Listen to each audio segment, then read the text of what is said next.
In this video, I'll be showing you how to fix NFC not working on iPhone. If you find this video helpful, drop a like and subscribe. But anyways, getting into it, you can do this on literally any iPhone you have.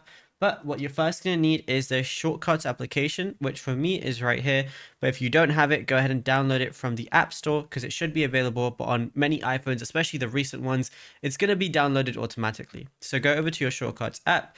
And once you're here, go over to automation, which is the middle tab right at the bottom.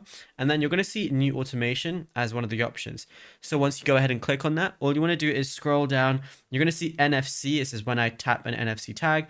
Go ahead and click on that. Now you can run after confirmation or run immediately. So just do whichever one you want.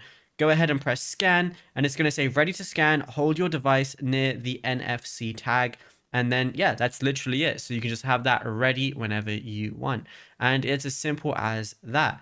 And if I just go ahead and press next, I could just go ahead and save it as well if I want to. And then you'll be good to go. Now, if you found this video helpful, be sure to drop a like and subscribe. And be sure to check out all our other tutorials that we've been posting on the channel as well.